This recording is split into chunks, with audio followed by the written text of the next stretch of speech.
Okay, so let's get started really building out this painting. If you're just catching this video and this is the first one that you've seen, I've done a few videos here documenting the process of this painting of Abby Cadabby from Sesame Street.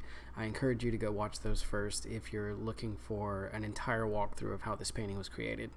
So the first thing I did was build a custom brush that would help me create vegetation and foliage so that it would look like she was in a forest. I'll do a video later about custom brushes and unlocking the power of custom brushes. But for now, just know that I drew a couple of little leaves and then tweaked the brush to make sure that it looked really organic, but still not very detailed and basic, because this is going to be in the background and I don't want it to create too much activity in the background and ultimately make the thing look busy.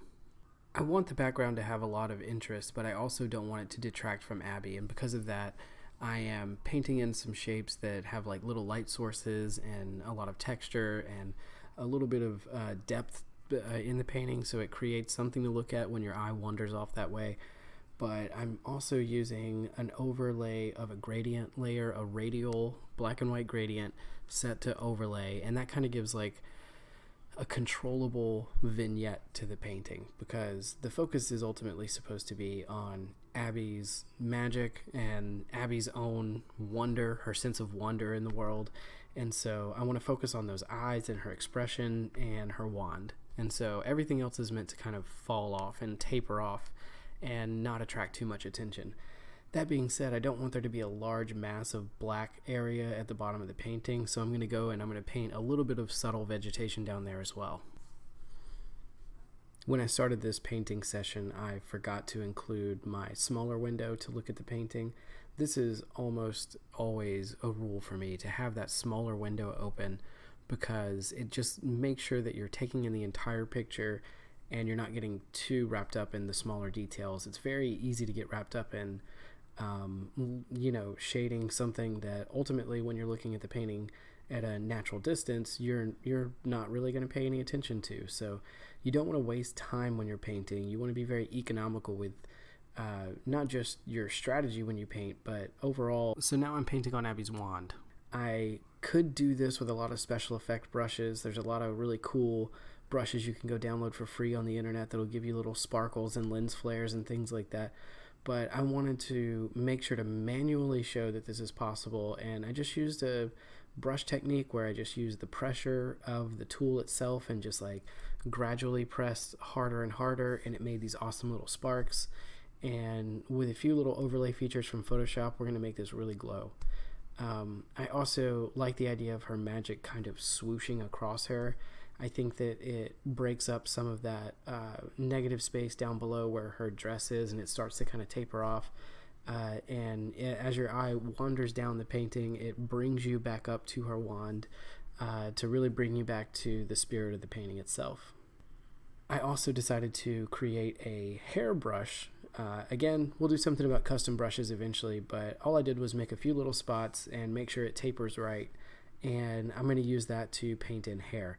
Again, you could go really far into the rendering on this and render out like every little detail of what her hair looks like, but for my purposes, I just wanted to make sure that there were a few brush strokes that look like strands of hair, and otherwise I wanted to leave it very painterly. Painting with custom brushes can be a little bit tricky because it's very easy for it to come out looking computer generated, and the last thing that you want is for your painting to look computer generated. You really want to see that human touch in everything that you do. A lot of that is avoiding pattern, avoiding repetition, and trying to make sure that everything looks organic. And so at this point, I'm painting directly on the layer with color a lot, and I'm also creating another smaller hairbrush that only has 3 strands, just 3 dots that I turned into a paintbrush that would imitate the hair, and then just breaking it up and just making sure that everything about the hair feels random, but has a little bit of a flow to it that feels like real hair. I'm feeling pretty good about the hair now, and so I start moving on to creating a little bit more of the rim light on her hair. I feel like that rim light can kind of clean up your painting sometimes when you're feeling a little bit like the outside silhouette is getting a little rough. You don't want to overuse it though. You want to be very just have a light touch with rim light stuff, or you're in danger of your painting not looking very realistic, or not realistic but believable. Then I go in and add a little bit of detail on these accessories, and you'll see again it's just paint blobs. These are just very rough marks that are meant to suggest that feature, because I don't want to over render the painting.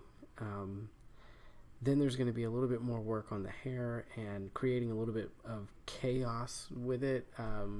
Now that I have the main part of the hair ready, I feel like you don't want it to look like pom-poms sticking off of her head. You want a few random strands, and that also like really gives a little bit more of the spirit of Abby's hair when you see the Muppet on the actual Muppet on Sesame Street. Her hair's a little wily, and it just gives the painting a little bit more energy and motion as well.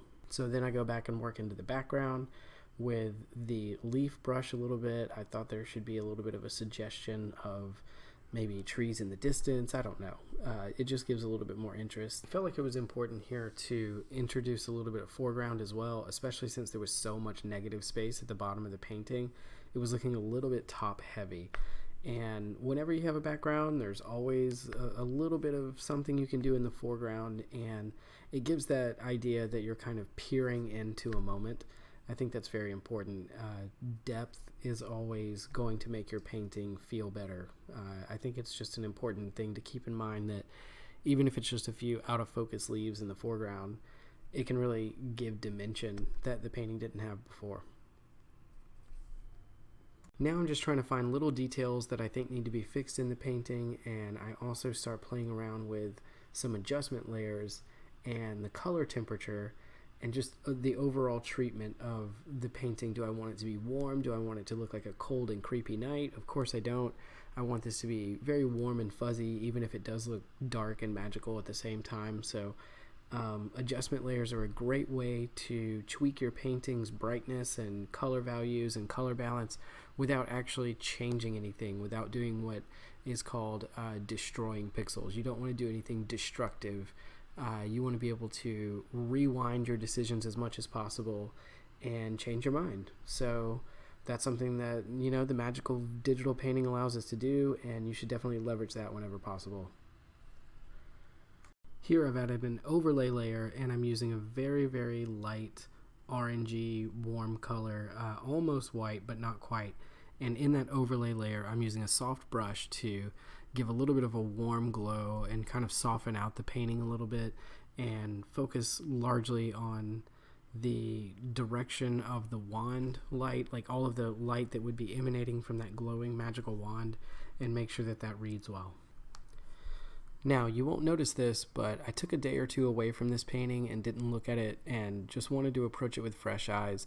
And I also did something that I strongly emphasize: ask a friend. Find someone that you trust who maybe has a little bit of an artistic inclination, but most definitely find someone who will be honest with you, not necessarily cynical or beat you up or anything too far, but showing your mom is probably going to get you a good job and a 5-star rating on your painting, whereas finding someone who can actually help you make your painting better is the very first person you want to find to show your painting to. So I showed a trusted artist friend of mine my painting and got a few tips, and they corrected a lot of little things. And one of the main things that they noticed was that Abby's wings were a lot more like dragonfly wings and not like butterfly wings or cartoony wings in most of the examples where you'll see her.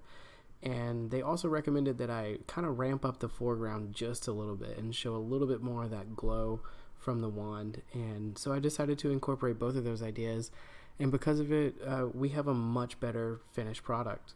So yeah, I'm feeling pretty good about the painting at this point. I think I'm going to sign my name on it and call this one done. I think that I've learned a lot from this process of creating these videos.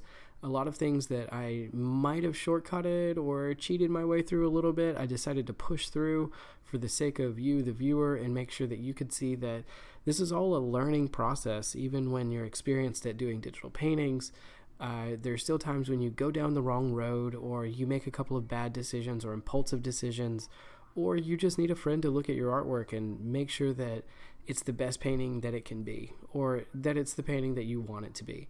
So thank you guys for joining me. If you haven't already, I hope that you'll subscribe, because I have a lot more content coming soon. Thank you for watching.